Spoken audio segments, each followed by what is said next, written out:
ogólnie jeśli chodzi o postać Macy, to jest ona spoko. Wkrótce przejdziemy do tej sceny, która striggerowała bardzo, naprawdę dużo osób, ale Maisie ogólnie jest spoko postacią. I oczywiście to, że jest klonem, jest nieetyczne. To tak bardzo nie ma sensu, ale przypominam, to jest franczyza, w której ludzie sklonowali dinozaury przy użyciu DNA, które przetrwało miliardy lat. Klonowanie ludzi to jest następny logiczny krok. To nie tak, że to jest prawdziwe życie czy coś. To jest po prostu franczyza filmowa. Poza tym Benjamin Lockwood chciał po prostu przywrócić swoją córkę, która zginęła w bardzo młodym wieku. I miał możliwość, aby to zrobić. Ludzie chyba naprawdę nie rozumieją, co rodzic jest w stanie zrobić dla dziecka. Z tego co wiem, niektóre osoby atakowały jej aktorkę za jej rolę w filmie. Serio ludzie atakujecie małą dziewczynkę za to, że odgrywała swoją rolę, co jest jej pracą? No serio? Dobrze się z tym czujecie? Atakowanie kogoś za to, jak odgrywa swoją postać, to jest kompletny idiotyzm, no ale tutaj jeszcze dodatkowo mówimy o dość młodej osobie. Ale tak szczerze, Isabella Sermon świetnie odegrała tą rolę. Jak na jej wiek to jest naprawdę znakomite aktorstwo, szczególnie scena, w której jest przerażona po tym, jak zobaczyła Indoraptora. Maisie jest spoko postacią, nie jest wkurzająca, jest kreatywna i inteligentna.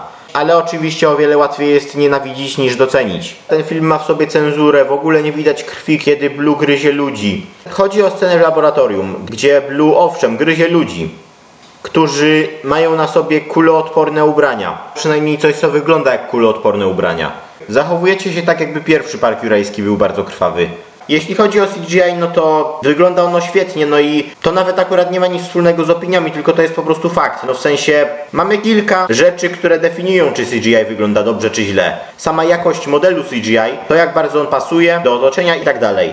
No i w tym filmie po prostu nie ma się do czego przyczepić i akurat ludzie, którzy mówią, że CGI jest złe, po prostu trollują, no bo akurat jeśli chodzi o CGI, to nie jest kwestia opinii. Jeszcze kiedyś o tym wspomnę w jednej z nadchodzących recenzji. Możecie w komentarzach spróbować zgadnąć, o jakiej recenzji mówię. Podpowiem, że jest to również niedoceniany sequel, tak jak Fallen Kingdom. Serio, ludzie, którzy mówią, że CGI wygląda źle w tym filmie, to akurat albo próbują za wszelką cenę oczernić ten film i czepiają się wszystkiego, nawet dobrego CGI, albo oglądają coś zupełnie innego. Lubię to, że Indoraptor rani Claire w nogę przy użyciu swojego pazura. To jest pierwszy raz, w którym Raptor w zasadzie używa swojego szponu. Od czasów JP Free. Jak już rozmawiamy o Indoraptorze, no to ta scena.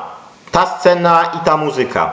Po prostu cudo. Aha, nie wspomniałem o tym, że Indoraptor jest kuloodporny. Walka Blue z Indoraptorem jest fajna, ale jedną rzecz bym w niej poprawił. Mianowicie tutaj Blue wykopuje Indoraptora przez okno, a potem przez kilka minut jej nie widzimy. Lepiej by było, gdyby oboje wypadli przez okno i na przykład Indoraptor odrzuciłby Blue na bok. Poza tym ta scena zaraz przed tym, jak Blue wskakuje na Indoraptora, jest po prostu przepiękna. Śmierć Indoraptora jest nawet spoko, ale ten foreshadowing był niepotrzebny. Tutaj mamy trochę zmarnowany potencjał, ponieważ można by dodać coś jeszcze, na przykład Owen już żegna się z Blue, ale wtedy wszyscy słyszą ryk Indoraptora, który zeskakuje z dachu. Jego rany powoli się zamykają. Okazuje się, że Indoraptor ma regenerację. Indoraptor i Blue walczą oświetlani przez latarnię, a Owen rzuca w Indoraptora beczkami, a następnie w nie strzela, przez co te wybuchają. A potem na przykład po długiej walce Rexy zjada Indoraptora. No bo w obecnej wersji ciało Indoraptora po prostu tam zostaje, mimo iż w Jurassic World Dominion ma nie być hybryd, a tak to każdy mógłby po prostu tam podejść, pobrać próbki i znowu sklonować Indoraptora. Fajnie by było, gdyby w Camp Cretaceous w sezonie na przykład, nie wiem, 7 główni bohaterowie przyszli tam już po walce i jakoś pozbyliby się ciała Indoraptora, na przykład by je spalili albo coś. Ale ogólnie śmierć Indoraptora jest nawet fajna. Chociaż powinniśmy zobaczyć, jak Blue odczuwa w zasadzie ranę, którą miała w tym filmie. Na przykład widzielibyśmy, że lekko się schyla i odczuwa ból, ale potem w końcu go przezwycięża, wstaje i normalnie biegnie tak jak w filmie. Na przykład jeszcze mogłaby popatrzeć w górę, żeby sprawdzić, czy wszystko ok z Owenem. Ale wracając. Teraz przechodzimy do sceny, która wywołała ogromny ból w tylnej części ciała u 90% osób, które ją obejrzały. Została ona nazwana najgłupszą sceną w tym filmie, sceną, która zrujnowała film i tak dalej. Ale serio, ktoś musi mieć chyba 2 komórki mózgowe, żeby jej nie zrozumieć. Dinozaury są zamknięte w klatkach, jednak niestety zgromadził się tam trujący gaz, co widzimy wcześniej w filmie. Claire chce je uwolnić, jednak ostatecznie tego nie robi, ponieważ wie, że jeśli to zrobi, wszystko się zmieni i już nie będzie odwrotu. Jednak Maisie je uwalnia, ponieważ są żywe, tak jak ona. I cóż... Przecież ci idioci mogli po prostu otworzyć drzwi, aby gaz się stamtąd ulotnił. Nie musieli ich wypuszczać, przecież to krwiożercze potwory, które będą tylko i wyłącznie zabijać ludzi i nic więcej. Oni właśnie zniszczyli ekosystem, a Maisie w ogóle jest najgorsza. Okej, A więc po pierwsze, otworzenie samych drzwi nic by nie dało, ponieważ dinozaury już umierały, a gaz nie wietrzeje tak od razu. Powietrze to nie jest próżnia kosmiczna, która wszystko wysysa. Tak samo na przykład jak zgasicie świecę. Dym i sam zapach nie ulotnią się od razu. W pomieszczeniu musiałby być ogromny wiatrak, żeby to zadziałało. Ale nie było tam wiatraka, tak więc otworzenie samych drzwi by nic nie dało. Dinozaury dalej by zginęły. A jeśli chodzi o uwolnienie dinozaurów przez Macy, no to cóż, Macy, jak już wspomniałem, jest klonem i uważa, że te dinozaury są do niej podobne, no bo to w końcu też klony. Dlatego uważa, że mają takie samo prawo do życia jak ona. Dlatego mówi, że są żywe tak jak ona. Większość osób albo tego nie rozumie, albo celowo to ignoruje. I również zgadzam się, że każda istota ma prawo do życia. Swoją drogą, hejterzy tego filmu chyba chcą wyzabijać wszystkie zwierzęta, albo uważają je za bezużyteczne. Oj, nieładnie. Ale przecież to nie są prawdziwe, żywe istoty, bo zostały sztucznie stworzone. Dlatego nie powinny mieć praw. Istnieje coś takiego jak in vitro. I ludzie, którzy urodzili się w ten sposób, również są ludźmi i również mają takie same prawa jak wszyscy inni. Ze zwierzętami tak samo. Zresztą coś podobnego wykorzystywane jest do ratowania zagrożonych gatunków. Myślę, że już nie muszę tego więcej tłumaczyć. Myślę, że już wszyscy załapali, jakimi ignorantami są hejterzy. Chociaż w sumie umówmy się, wszyscy o tym wiedzieliście jeszcze zanim włączyliście ten film. A jeśli chodzi o to, że dinozaury to potwory, będą zabijać ludzi, no to cóż, już od samego początku ta seria pokazuje, że dinozaury to nie bezmyślne potwory, które zabijają bez powodu, tylko są to majestatyczne stworzenia. Nawet w Battle at Big Rock, które za chwilę omówię, widzimy, że dinozaury szybko zaadaptowały się do ekosystemu. A w prologu oraz trailerze do Minion widzimy mięsożerne dinozaury, które chodzą wokół ludzi i ich nie atakują. Naprawdę chyba niektórzy ludzie nie rozumieją, że dinozaury to zwierzęta, które atakują albo wtedy, kiedy są głodne, albo kiedy wtargnie się na ich teren. Szczególnie jeśli bronią młodych. Zupełnie jak zwierzęta w prawdziwym życiu. Tak długo jak się ich nie sprowokuje, nie będą atakować. Co, może powiecie, że ludzie to też potwory, bo chodzą do restauracji? Pewnie niektórzy ludzie powiedzą, że przecież dinozaury mogą powodować wypadki drogowe przez swój rozmiar. Ale to nie jedyne zwierzęta, które są w stanie coś takiego robić. Wiecie, ile wypadków jest spowodowanych przez jelenie każdego roku w USA? Tyle. I jeszcze tak tylko dla jasności. Dla ludzi mówiących, że dinozaury są agresywne, większość z was ma w domu zwierzęta, które są w stanie was bez problemu zabić. Ludzie uwielbiają nazywać zwierzęta potworami, nawet jeśli to one zostały sprowokowane. Nie pokażę wam tego, ponieważ mogą tu być wrażliwe osoby oraz YouTube może mi wtedy w zasadzie zablokować film, ale widziałem film, w którym jakiś koleś jedzie przez las, bodajże na motorze albo na rowerze, już nie jestem pewny, i widzi na środku drogi łosia. Zaczyna się wydzierać, podskakiwać, machać rękami. Robi wszystko, żeby zwrócić uwagę tego łosia, a kiedy łoś na niego szarżuje, to wyjmuje pistolet i w niego strzela. I jeszcze nawet go nie dobija, tylko zostawia go, żeby się męczył. I ludzie w komentarzach pisali rzeczy typu: jak ten łoś śmiał wejść na środek drogi? Jak w ogóle łoś śmiał wejść na środek drogi, która przebiega przez las, który jest jego domem? Ludzie prowokują zwierzęta, a kiedy zostają przez nie zaatakowani, to są oburzeni. No jak mogło do tego dojść? To jest skandal. Tak serio ludzie powinni robić coś z takimi idiotami, którzy zabijają i torturują zwierzęta bez powodu. Jak to nawet Jeff Goldblum w tym filmie powiedział, ludzie będą musieli się nauczyć koegzystować z dinozaurami. O tym właśnie będzie Jurassic World Dominion. Tak, wiem, że w trailerze jest powiedziane, że ekosystem jest kompletnie rozwalony i ludzie nie mogą koegzystować z dinozaurami, no ale wypuszczenie dinozaurów prędzej czy później wyjdzie na dobre. Obstawiam, że lekcją moralną tego filmu będzie to, że jednak ostatecznie nauczą się wspólnie koegzystować. Po prostu większa ilość osób będzie musiała się zmienić. Tak jak Claire. Claire w tym filmie reprezentuje zmianę, a globalny chaos reprezentuje to, że ludzie nie powinni się bawić w Boga, bez próby zrozumienia tego, co stworzyli. Kolejna rzecz, która również została wprowadzona już w pierwszym filmie. Widziałem, jak niektórzy ludzie mówią, że ludzie powinni po prostu powystrzelać wszystkie dinozaury w tym filmie i problem z głowy. Ale ci ludzie nie mają pojęcia o ekosystemie i o tym, jakie zniszczenia by to spowodowało. Szczególnie kiedy, tak jak już mówiłem, dinozaury się do niego zaadaptowały. Zabicie ich dopiero spowodowałoby katastrofalne zmiany i zniszczenia. Już pomijam, że ludzie musieliby się postarać, zwozić czołgi i tak dalej, co zniszczyłoby kompletnie środowisko. Aha, i zanim zapytacie, nie, zabicie samych drapieżników by nie pomogło, bo wtedy populacja roślinożernych dinozaurów nadmiernie by wzrosła, a zabicie samych roślinożerców również by nie pomogło, bo wtedy drapieżniki zaczęłyby częściej atakować ludzi i ogólnie bardziej zbliżać się do miejsc zamieszkania ludzi. trochę jak niedźwiedzie. Ludzie, którzy chcą, aby wszystkie dinozaury zginęły w tym filmie, to ci sami ludzie, którzy w prawdziwym życiu nie wierzą w globalne ocieplenie, palą w piecu śmieciami, kopią koty na ulicy i polują nie dla jedzenia, ale dla chorej rozrywki. Co tylko pokazuje, ile osób niszczy tą planetę. Dobra, wracając do recenzji. Wszystkie dinozaury zostają uwolnione. I tak szczerze, Rexy zjadająca Millsa to była niespodziewana scena. Udało wam się mnie zaskoczyć w kinie.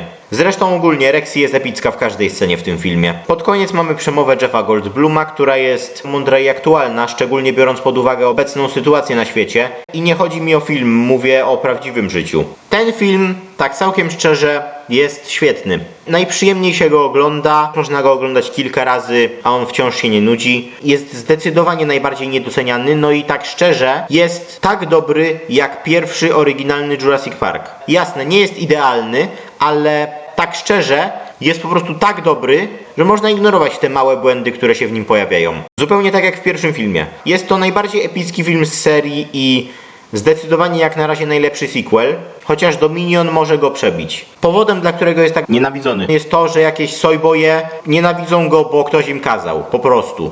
Ale tak szczerze, jest to naprawdę bardzo dobry film. Jeszcze żadnemu sequelowi jak na razie nie udało się dorównać oryginalnemu filmowi, poza Upadłym Królestwem.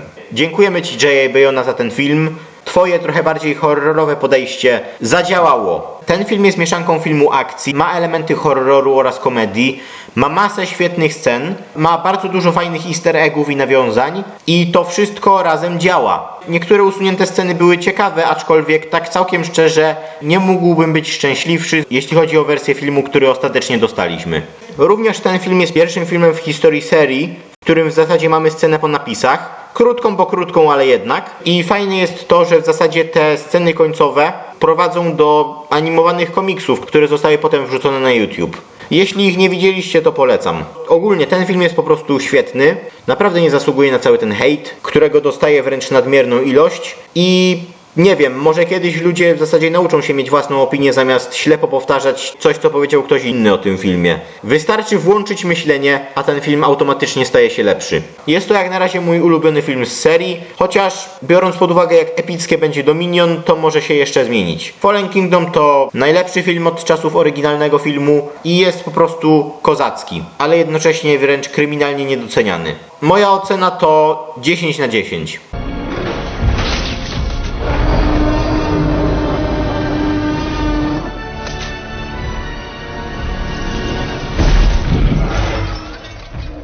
Ja wiem, że teraz pewnie ktoś nazwie mnie fanboyem, który nie umie zobaczyć żadnych błędów, ale obstawiam, że będzie to jedna z tych osób, które widzą błąd we wszystkim i próbują celowo sprawić wrażenie, że ten film jest gorszy niż naprawdę jest. Teraz przejdziemy do recenzji Battle at Big Rock. Mimo iż Battle at Big Rock to krótki film, no to CGI wciąż wygląda zjawiskowo. Animatronik Allosaura zresztą też. Jak już rozmawiamy o Allosaurze, to wygląda on świetnie. Lubię to, że w Fallen Kingdom widzimy młodego Allosaura, a tutaj już w pełni dorosłego. Również w Battle at Big Rock jego przednie kończyny są bardziej dokładne. Również widzimy, że Allosaur nie ma zamiaru atakować ludzi. Dopiero kiedy płaczące dziecko przyciąga jego uwagę, próbuje ich zaatakować. Ale nie dla zabawy, tylko dlatego, że jest głodny. Ale przecież ludzie nie jechaliby na kemping, kiedy po lasach biegają dinozaury. To głupie i niebezpieczne. Akurat mam do tego całkiem dobre porównanie. Obecnie na świecie mamy również pewną niebezpieczną rzecz, której nazwy prawdopodobnie nie mogę wymówić, bo YouTube zablokuje film, ale ta rzecz również zabija ludzi, chociaż niektórzy w nią nie wierzą, ale nieważne. A mimo to ludzie jeżdżą na wakacje, spotykają się i myślą, że akurat ich to nie dotyczy. Ja jestem skłonny uwierzyć w to, że gdyby ktoś zaplanował sobie akurat wakacje, akurat wyjazd do lasu i dowiedziałby się o tym, że grasują tam dinozaury, no to pojechałby tam tak czy siak i myślałby, pewnie ja żadnych nie spotkam. Ja jestem skłonny w to uwierzyć, biorąc pod uwagę tą obecną sytuację globalną. Bardzo podoba mi się logo na początku i tak szczerze powinni zrobić więcej takich krótkich filmów. Jedyne, do czego mogę się przyczepić, to to, że w tej scenie Nasutoceratops nie robi nic, podczas gdy Allosaur atakuje jej dziecko. Ja rozumiem, że nie chce przez przypadek skrzywdzić swojego dziecka, ale mogłaby go spróbować zaatakować od boku. Również w tej scenie dziewczynka wystrzeliwuje 2 strzały z kuszy w tak krótkim czasie, co byłoby niemożliwe, ale jestem w stanie to wybaczyć. Battle at Big Rock to bardzo dobra krótkometrażówka. Bardzo lubię sceny podczas napisów. Przedstawiają one dinozaury żyjące w świecie ludzi. Również pod koniec dostajemy najlepszy cover oryginalnego soundtracku z Parku Jurajskiego. To jest absolutnie czyste złoto.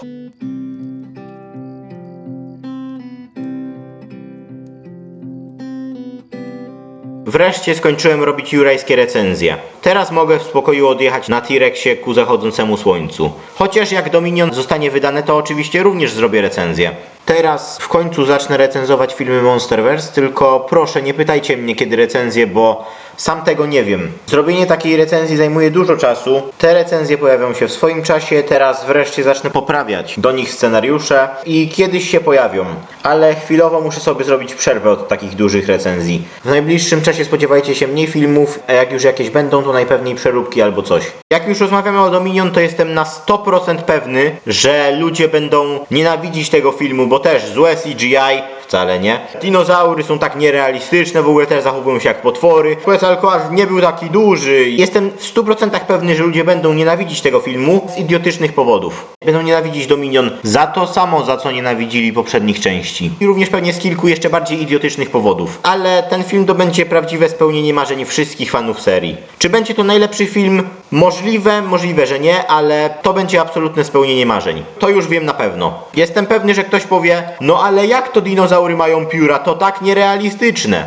Obstawiam, że właśnie przewidziałem teraz przyszłość. Ale poczekamy, zobaczymy. Ogólnie Park Jurajski to wręcz legendarna seria filmów, a Dominion będzie epickim zakończeniem. Chociaż podobno jest w planach kolejna trylogia, ale nie jest to na razie potwierdzone. Ogólnie jak dla mnie najlepiej dla serii byłoby, gdyby zrobili prequelowy serial live action, który Colin Trevorrow chce zrobić. Niektórzy mówią, że oczywiście powinni zrebootować serię, ale... Serio? Po co rebootować solidną franczyzę, która bardzo dobrze się zestarzała? Nie naprawiajcie czegoś, co nie jest zepsute. Jak dla mnie co najwyżej mogliby wydać nową serię niekanonicznych gier, które byłyby bardziej zainspirowane przez książki. Pojawiałyby się tam różne odrzucone dinozaury i może nawet hybrydy dinozaurów i ludzi, tak długo jak to nie byłoby kanoniczne. Również mogliby wypuścić kolekcję filmów z usuniętymi scenami albo chociaż DLC do LEGO Jurassic World. Seria Park Jurajski przetrwała tyle lat, hejterzy, że tak zażartuję, upadli i nie udało im się jej pogrążyć. Dominion zapewne będzie epickim filmem i epickim zakończeniem, a jeśli to nie będzie zakończenie, to cóż, tak długo jak Colin Trevorrow będzie pracował nad nową trylogią, ta seria będzie żyć. Do zobaczenia.